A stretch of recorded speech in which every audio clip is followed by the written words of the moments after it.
we are back with you, and we're right back with the series Build Market Outlook, Builder's Perspective. Before we try and get a hold of other professionals in the built industry, we'll try to drive the builder's perspective to a close, and then we'll move on from there. Joining me today is Builder Femi Adeyemi. That's the chair of NIOB Oyo State. We'll talk about the building and housing market briefly, building collapse, the causes and solutions. We'll look at the forthcoming 2025 Builders Day, builders' role in effective building control and regulatory compliance for sustainable construction. That's the theme for this year's Builders Day. We'll talk about that briefly. All of that, much more on the landlords. This beautiful Sunday.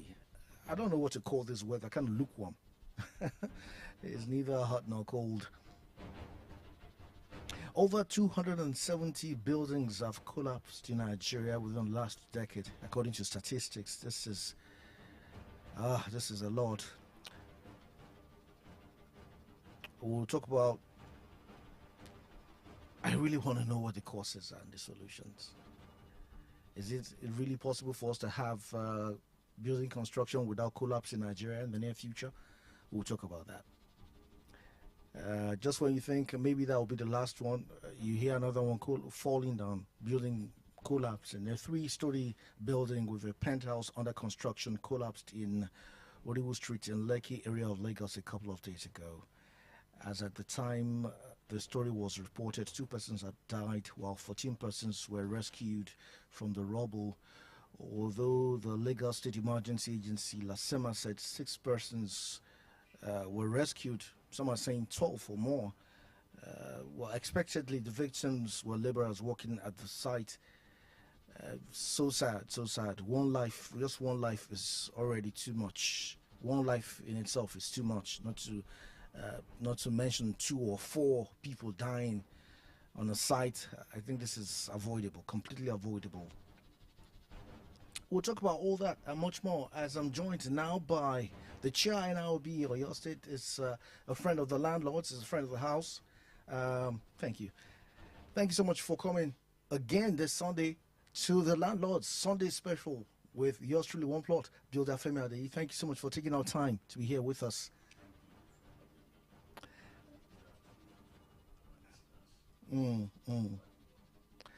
Okay, yeah. So the last time you came here, we talked about the markets, and you said it was a little early to talk about the markets, especially because the biggest spender, being government, in your perspective, is yet to start rolling out. Is anything changing now? Is there any changes? Mm. Go on.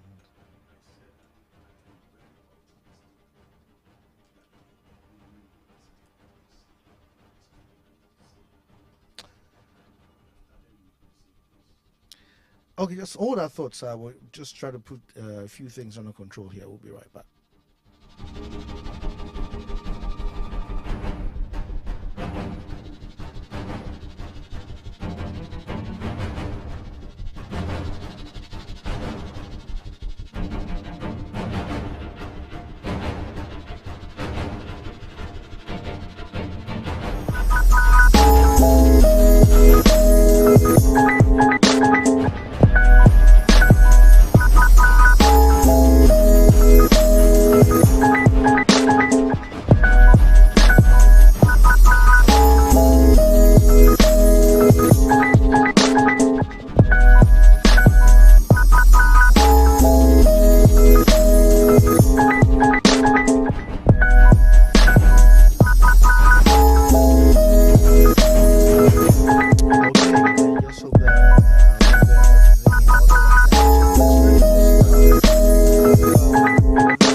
from experience, because when you said, I mean, when you did your analysis and your projections, I'm not a pessimist, right? But I just, well. But just a couple of weeks down the line, I think your analysis were precise. The reduction now in energy costs generally will eventually see the prices of building materials coming down, and then housing. Not only building materials, even in the general market. We are in the Ramadan period now. Yes. And also the Christians' Lent period. Usually the normal style is price of foodstuffs will go up. Yes. But this year it was coming down. It was coming down. So I think that is one of the positive effects of what the present government have been trying to put in place. So, and I believe that we will still experience more positive sides of their economic policy. All right, now, the issue is a trend in all the markets, Nigeria generally. When prices of these things come down, get reduced, it doesn't immediately, and sometimes it never impacts on the products as you'd expect. You understand what I'm saying? Now that you're seeing this reduction in price of energy and some of these things, and then the forex and all that, you'd expect that it should reflect, however minimal, on the price of building materials, but it's not always the case. What do you think about that? That is a man-made problem. Yes, it is. You understand? But it's a problem. It's a challenge. Yes. Being caused by me and you. That's the basic truth. You know, most of this price increase was usually caused by speculations. Now the government is talking to the cement manufacturers too, that they want to bring the price of cement down to around 7,100.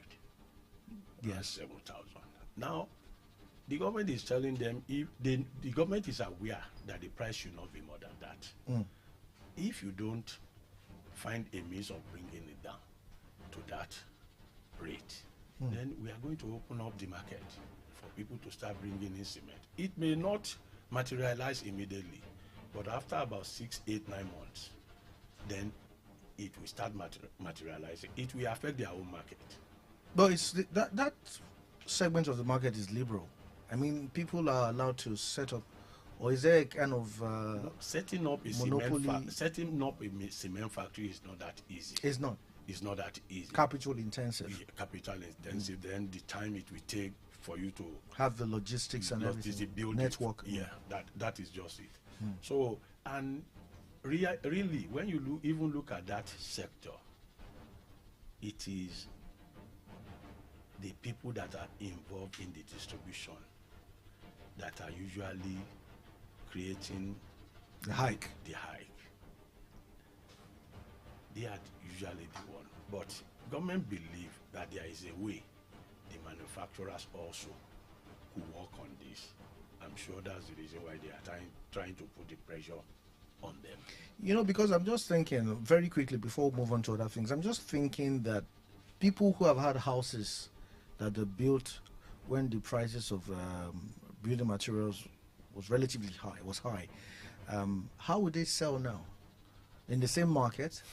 If the prices of building materials, for instance, energy and all of that comes down, I mean, they will be in the same market with people that will be building now. If they don't sell quick, they have old stocks. So how do you see that playing out? You see, that is what I want to use another area to analyze this. Nigerians in diaspora, by the time the exchange rate was going up, they were very happy. They started repatriating money home. Yes. But I told some of them that are my friends, I said, look, you are still going to feel the impact of this your happiness. Because the money you are sending home, you want to invest it into one thing or the other here. Yes. Definitely, the price, the high exchange rate, we also have an effect on what you are buying here. So what you think you are gaining, you are paying it back when you are buying. So now let's go to that area. It's not as if the price of construction will go down seriously, Significantly. Yeah, it's not as if it will go At down. least not immediately. Not immediately. You understand? So, and you see, at times, some of our people, even in the real estate, they overhype their products, because by the time you look at certain buildings, when you value it compared to the price they want to sell, is usually very high. People are just, at times they look at, oh, things are going up. Let me just increase my Let own me too. just increase. Just like the issue of rent, the rate at which they are increasing rent, it's not supposed to be like that. Because it's not as if you are spending that high cost in maintaining your building. No. To be realistic, No. we know the price of materials are going up, but the rate at which the rent is increased is far more than the rate at which the price of materials. The profit margin is unfair. The profit margin the investors are putting are unfair. But at the same time, when you look at it, let us go and look at the cost of fund they are also using. The cost of The funds. cost of fund they are also Yes. using. The interest rates and all Interest that. rate, and you understand. When you look at all those things, they also have to increase the salary of their workers, staff. You understand? Salaries and wages. You understand? So, but to be candid, the rate at which they increase the value of houses, that is not how it's supposed to be. Well, we're going to talk further with the estate valuers to see if this is an issue that they're looking into. Because honestly, you see some houses in the market and you're wondering, why should this house be this expensive? You know, and the thing is, people ask around, how much do they sell houses in that area? So it doesn't really matter to them if their house doesn't have the same quality. They'll say, since a bungalow, for instance, is 120 in that neighborhood, so why should mine be any less? You know, not minding the kind of aesthetics, the kind of finishing that you know. You see, by the time a valuer values such properties, they will give you the realistic value. And in most cases, the value of a professional is usually less than the market value. The original market value. Yes. Thank you, Builder Femi Ade, Chair of your state NIOB. Let's now talk about building collapse. You and I were talking about the building that collapsed in Lagos. I think Lagos is becoming, permit my use of English, notorious for building collapse, especially because because of space. I mean, land is very valuable, especially if you're thinking of building on the mainland or island. You don't want to go anywhere near Ogun State. So they have this love for high-rise buildings, multi-level development structures. So, I mean, this one collapsed right there in the making. Some say 2 people died, some are saying 4 people, but at least 14 persons were rescued. What's your take on this? This is just March of 2025, and we have another building collapse on our hands in Lagos, from Lagos. You see, there are a lot of causes of collapse. There are procedures when you want to construct. But basically, we don't usually follow the procedure. The fault is among some of us professionals, the government, and even the investors too. But when you look at Lagos State, we have to be factual and realistic. They have been putting up a lot of policies to check. To try and curb the menace.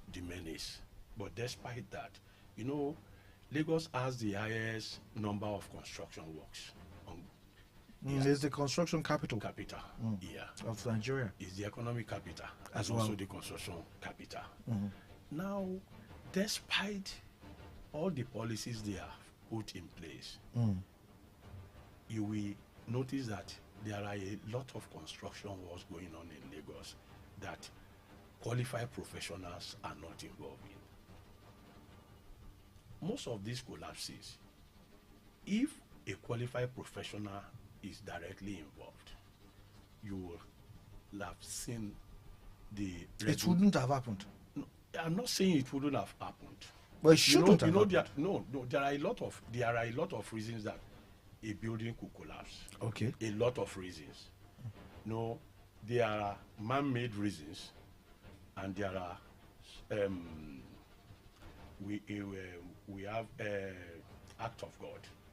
Okay. But in most cases, let us be realistic with each other. They are not usually act of God. That is why I am saying that it is not as if 100% that a building that a professional is directly involved in will not come down. Will not collapse. There are no guarantees. No, there are guarantees because the certificate of the professional involved is at stake. Yes. That was where I was going. The professional is at stake because if after a collapse occur and there is an investigation and it was believed that it was due to negligence on the part of that professional, it will be seriously sanctioned. Across board. You are talking about from the engineers to the builders to all professional involved in that project. They have regulatory bodies. Yes. And the regulatory body, they will conduct their investigation. And in the process of investigating, if they discovered that the collapse was due to the negligence of that professional, the professional will be seriously sanctioned. As builders, we have the Council of Registered Builders of Nigeria that regulate our practice. They are the owners of the licenses that we are using to practice. So if a builder is involved in a building that collapsed, they will conduct their investigation. Not only them, other professional bodies too, and even government. And if in the process they realize that it was due to the negligence of such a builder, the first thing is they are going to suspend him. Withdraw his license. Then they can even take him to court, depending on the level of his negligence. So that is why, in most cases, when people are saying professionals collect a lot of money, the fees they charge, whatever, you see, you are putting your risk on that professional when you engage a professional. All the risk is on that professional. So definitely, he knows what is at stake. His professional integrity is at stake. His certificate is at stake. His name is at stake. You understand? So definitely, a professional, when he handles such thing, he will make sure that he follow the normal process. All the lay down procedures to ensure that a house is properly built. Yeah. Now, the question that recurs or whatever is why do we still have, in this day and age, why do we have this level of quackery even in the construction industry? Who is responsible? What's the, I mean, why would you have people who are not supposed to be involved in building? For instance, who should be held responsible? There has to be, I think one of the problems we have majorly in this country is you can't hold anybody accountable for anything. In the end, you can't hold anybody accountable. You go for, we've had situations where some medical practitioners forget stuff inside of people, and eventually nothing might happen. Nobody takes account of this. Nobody can be held to account. So who should we hold responsible? I mean, why do we have a situation where you can have a project of that magnitude, a multi-level building in a choice area in Lagos will be hundreds of millions in terms of the value? I mean, I'm not a value, so don't quote me, but I can imagine, as an observer myself. So why do we still have situations like that in Nigeria? You see, most investors, they run away from cost. The cost of engaging a professional. But don't you think government can make it mandatory? No, there are policies. Even in Lagos State that we are talking about, yes, they have their building control agency. And their codes. You understand? But despite that, we are still having some quackeries. There are a lot of construction works in Lagos that I have seen myself in recent time that I will ask them, who is the professional involved? They will not be able to tell me the professional involved. But how many am I going to report to LAPSCA? You understand? How many am I going to report to LAPSCA? So are you saying that problem has no solution? You know, I'm not saying it doesn't have solution. You see, it's going to be a collaborative effort. And I'm happy that we professionals in the construction industry, we are trying to come together now, because we are realizing that it is seriously rubbing on our integrity. Because before you could explain to someone that this building that collapsed, no professional was on site. The first thing people will say, she a builder, non-calling, especially in Lagos. Already they are supposed to be an engineer, all this or that. Who did the design? Who did that? But by the time you get closer, you will realize that we have quacks presenting themselves, especially as engineers. A lot of people on site call themselves engineers. I used to ask them, which engineer are you? In Oyo State here, I think on about 2 or 3 occasions, I followed the professionals to few sites. When we have information, we go there, we ask questions, but we don't have the power to stop work because there is no legal backing to do that. The only thing is we escalate it to government. But what about the town planners? Is there nothing that NIOB, for instance, can do with NITP? You know that there are so many, I mean, NITP, the town planners, let me just say, are usually involved in all these constructions. I think if there's collaboration between all of these bodies and associations and what have you, this thing can be prevented significantly. Town planners are not fully involved in construction. Okay. When you want to get your approval, yes, town planners will confirm if that design is in conformity with the town planning regulations. yes. Now on site, town planner will come and confirm if it is also in term with the laid down regulations. Yes. Like the setback and where the building is facing, what percentage of the land are you using? Yes. Those are what the town planners are going to do. But in most cases, they are not empowered to even carry out this. And that is why we have been pushing in Oyo State that the Building Control Agency and the Town Planning Act, which has been reviewed, that the government should please, I've been awaiting the governor's signature, and for them to set up the 2 agencies.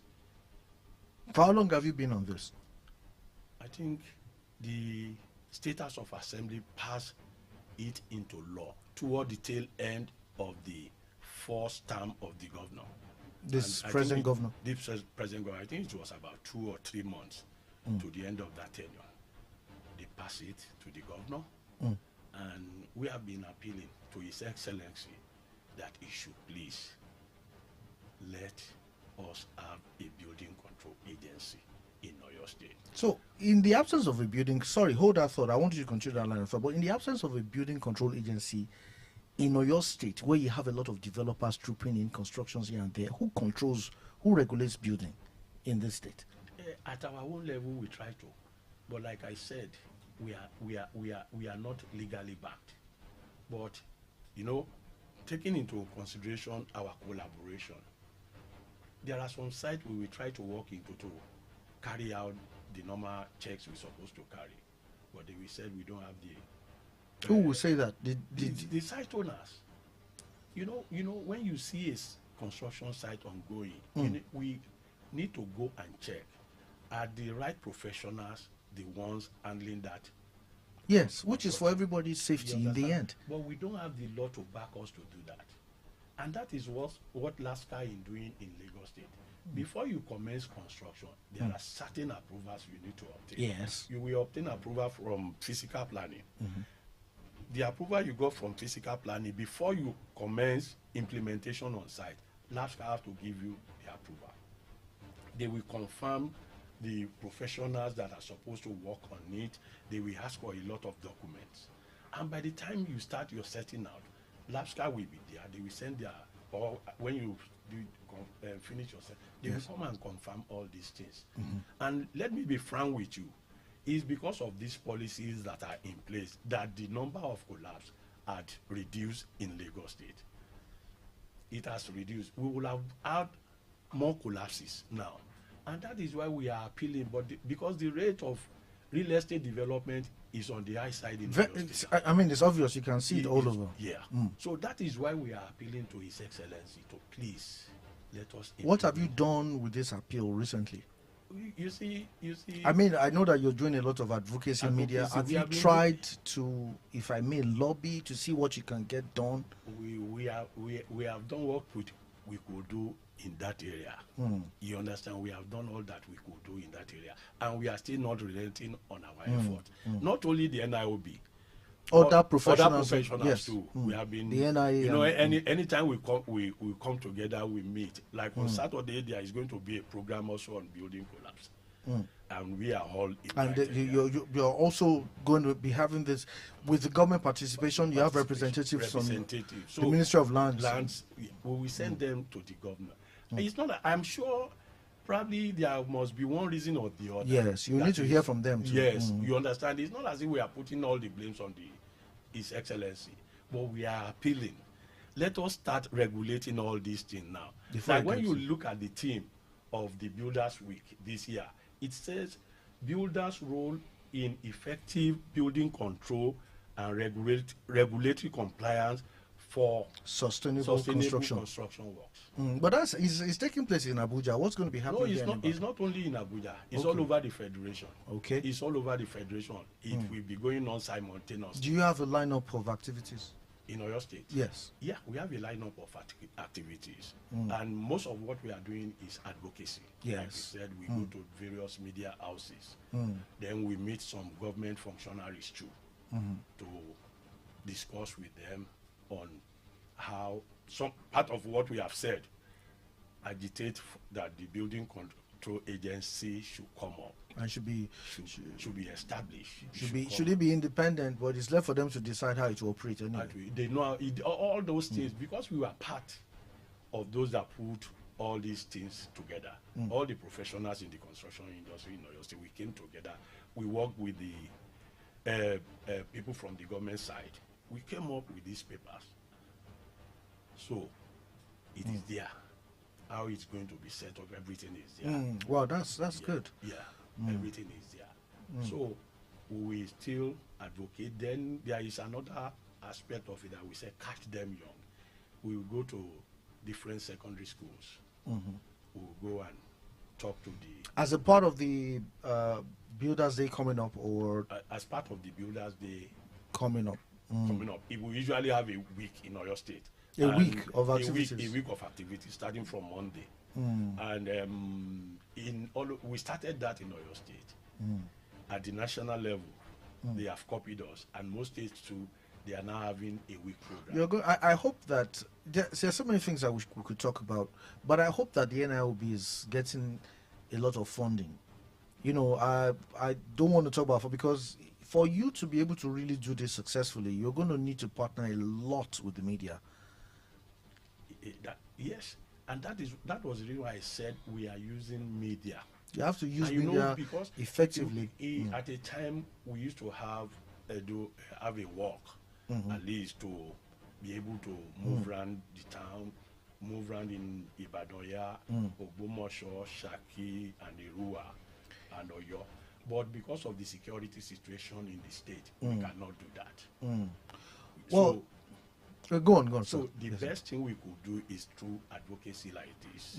We have had appointment with various media houses through which we are going to, and we are also going to involve some other professional bodies within the construction. You need that collaboration. So that it won't be only NIOB. All of us are having the same problem. Yes. And we have decided now to come together to fight this ugly. Talking about collaboration, who are you expecting people from the government side all through this event? I mean, no, we are going to visit the head of service. We are visiting the chairman civil service commission. We have been having rapport with the commissioner for lands and housing. But I think he's a major player in this, don't you think And so? the commissioner for physical planning. There is another program coming up shortly. Okay. That is where they are going to be really Play a prominent role in that one. You know, this one, the only thing we could do is to pay them a courtesy visit and just remind them of your advocacy. What we have been discussing. But this one, we are inviting them, going to invite them to a program where by day 2 we have to talk to the world about this. So people will ask them questions, and the journalists too will be around. It will be an opportunity for them to ask them questions too, especially probably relating to the building control agency and the rest, and basically how we are going to make sure that this ugly incident did not rear its face in Oyo State. Yes. So, well, I guess just join us. It's the Landlords on radio on our 103.5 on the FM with yours truly, One Plot. This is the Sunday special, and don't get lost. I'm talking with Builder Femi Ade. He is the chairman NILB Oyo State, and we talked about building collapse. We talked about the market briefly, the building construction market briefly. Now we're talking about the forthcoming 2025 Builders Day. Builders' role in effective building control and regulatory compliance for sustainable construction. That's the theme for this year's Builders' Day 2025. It's a week-long activities, and the chair here was just walking us through what you expect from. What's the date again? Yeah, from tomorrow. From tomorrow, wow. That's from the 10th. But the actual Builders' Day is March 13. March. And I will let you know the origin. Sometime on the 13th of March. We have, very quickly, we have just... on the 13th of March 2019. Yes. There was a collapse in Lagos, whereby some future leaders, children that have decided to go and start their life in a beautiful way.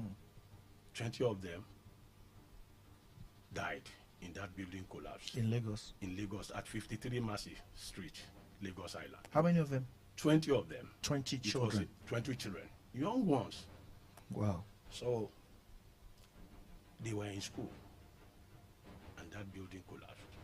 Right. Thank God a lot of other children and other people were saved. But the leadership of Nigerian Institute of Building then decided that for the sake of these little children, there must be advocacy every year.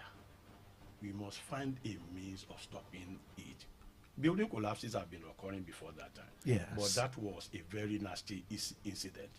So that was when we now decided that every 13th of March, we will be celebrating, we will be remembering those children that died, and we will be advocating for the involvement of professionals in any kind of construction. In fact, all the things that we can use to check building collapse, not only involvement of one life is a generation. Thank you. It's a generation. Future leaders. One life is a generation. Was cut short. So that was how we came about this Builders' Day. So, and since March 13, 2020, we have been observing it. We have been observing it since then, and we will continue until when we are able to nab this ugly incident in the board. Yeah. Thank you so much. It's always a pleasure spending time with you. I really appreciate it. Builder Femi Ade, the chairman NILB Oyo State, Nigerian Institute of Building. And very quickly, how can one become a member? Very quickly. I know there are. Where's your office, for instance? I know that there are people listening and they're saying, especially now that you want to catch them young, there might be people who want to be part of. I mean, what are the processes? Very quickly, sir, because of time. There are a lot of higher institutions that are offering building programs. So it's an avenue. Universities. So a lot in Nigeria. So it's an avenue too. That is an avenue. That is where you start from. Yes. Then once you finish, then you get registered with the Nigerian Institute of Building. After some time, then you now register the Nigeria Council of Registered Builder that regulates our profession. Do you have mentorship programs? We do. We do. Thank you so much. Thank you so much. We're looking forward to a more significant partnership with the landlords. Excuse me, just a minute. We have an association of young builders. Okay. Upcoming young builders. So we usually attach them to leaders within the for mentorship. Yes. Thank you so much, Builder Femi Ade, Chairman NIOB, Oyo State. Nigerian Institute of Building. Of course. We look forward to a more robust partnership with you and wish you the very best this year. And extensive collaboration across board with the media, with government, with other professionals from other professional bodies in the built industry. You know that you can always rely on the landlords. And I'm sure that on 103.5 FM, well, so long as you're ready to play ball, I know that their platforms are available for all of us. One Plot signing out. I'll be with you by the grace of God Almighty next Sunday, same time from 3 to 4 p.m. I'll leave you with this one here. Telling you all you need to know about investment methods.